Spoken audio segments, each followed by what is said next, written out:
नमस्कार दोस्तों, आप देख रहे हैं MD Bharat news. MD Bharat news में आपका स्वागत है। मैं मनोज पटेल आपको ले चलता हूं आज के समाचार की ओर। स्लॉटर हाउस के विरोध में हिंदूवादी संगठन ने जलाया नगर पालिका प्रशासन का पुतला। परिषद की दूसरी बैठक भी स्थगित, अध्यक्ष को पुलिस ने लौटाया। दमोह नगर पालिका में गुरुवार को बुलाई गई पार्षद की दूसरी बैठक भी स्थगित कर दी गई। इस दौरान स्लॉटर हाउस के मुद्दे पर हिंदू संगठन ने नगर पालिका प्रशासन का पुतला जलाया।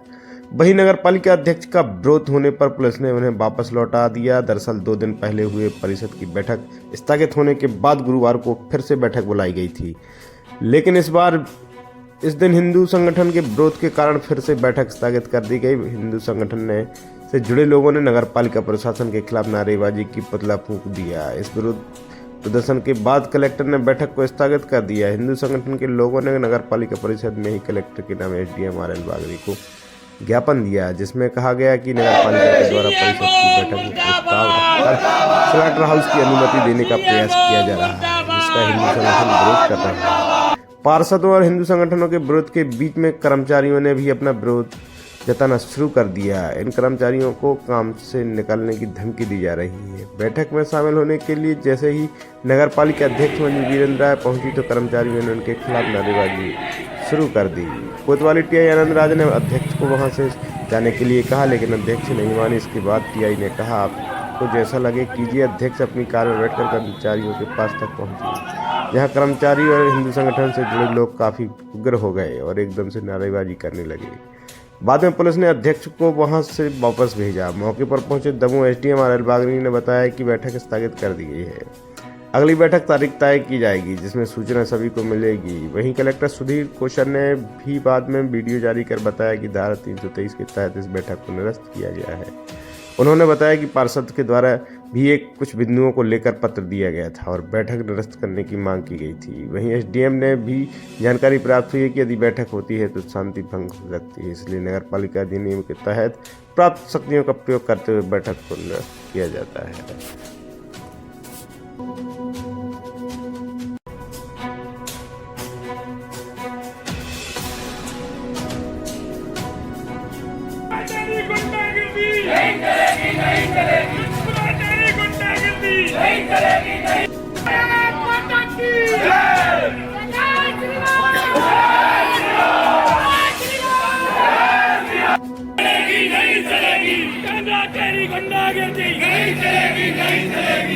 कर्मचारी एकता जिंदाबाद, कर्मचारी एकता जिंदाबाद।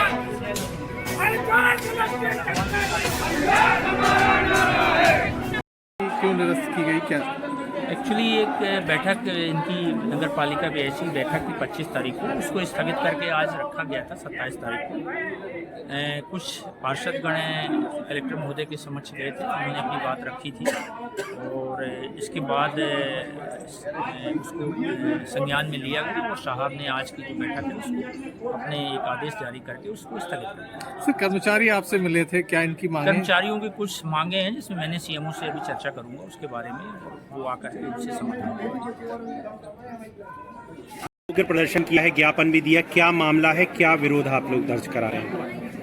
मैंने अभी तक इस प्रकार की नगर पालिका नहीं देखी। भ्रष्टाचार तो उच्चतम शिखर पे ये कर ही रहे थे, परंतु इन लोगों ने एक ऐसा कृत्य किया है जिससे सर्व हिंदू समाज की भावनाएं आहत हुई है। इन लोगों ने गुपचुप तरीके से मिलीभगत करके यहाँ पे पशुवधशाला, स्लॉटर हाउस मतलब कत्ल खाना खोलने का प्रयास किया है। मैं बड़ा हतप्रभ हूँ कि आखिर ये प्रस्ताव ढल कैसे गया। जो लोग भी इसमें दोषी हैं, जिन लोगों ने भी मदद की है, उन पर मैं कड़ी कार्रवाई की मांग करता हूं। आज हम सभी हिंदू संगठन के लोगों ने पुतला दहन किया है, एसडीएम महोदय को ज्ञापन दिया है। इसके बाद यदि इस तरीके की किसी भी कृत्य की पुनरावृत्ति हुई तो हमारा प्रदर्शन उग्र होगा, बहुत ही उग्र होगा, जिसकी संपूर्ण जवाबदेही जिला प्रशासन की होगी। आखिर कौन लोग हैं तह तक हम लोग पहुँचेंगे किस प्रकार इसमें। और सबसे बड़ी बात, आपने हाई कोर्ट में उन लोगों की मदद की, उन लोगों को जिताने के लिए आपने अपनी तरफ से केस नहीं लड़ा और आप प्रस्ताव ले आए दूसरी तरफ और आप अपील में गए नहीं। कुल मिला के ये टोटल नगर पालिका प्रशासन की मिली भगत से हुआ है। ये हम कतई किसी कीमत पे नहीं होने देंगे।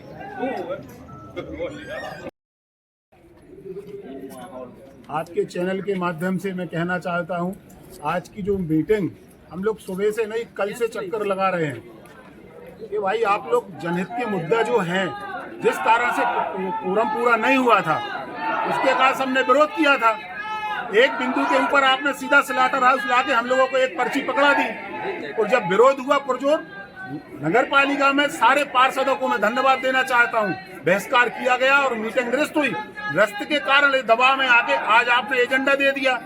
लेकिन सुबह आदरणीय कलेक्टर सर से, एसडीएम सर से बात हुई थी, उन्होंने कहा स्लाटर हाउस के मुद्दा पे बात हो जाएगी, तो सारे पार्षद सहमत थे कि एक मुद्दा भर बीच में आना चाहिए स्लाटर हाउस का। उसके बाद निरस्त, लेकिन अभी कानून का हवाला और व्यवस्थाएं गड़बड़ होने के कारण अभी एसडीएम साहब ने और कलेक्टर साहब ने लेटर भेजा है कि आज की मीटिंग स्थगित की जाती है। मैं आपके सभी चैनलों के माध्यम से कहना चाहता हूं, यदि आगामी समय मीटिंग हुई, स्लाटर हाउस का मुद्दा आपको अलग मीटिंग बुलानी पड़ेगी। और सबसे मेन मुद्दा स्लाटर हाउस के साथ साथ ये जो कर्मचारी हमारे आज भटक रहे हैं, निकालने की बात हो रही है, ये प्रस्ताव में जुड़ना चाहिए, तभी ये मीटिंग होगी। ना आगे चल के अपना आज मीटिंग खत्म करा देंगे। ये लोग शांत होने वाले नहीं है, ना पार्षद शांत होने वाले हैं, क्योंकि विकास हो नहीं रहा है और ये नगर पालिका सुन्न बटे सन्नाटा है।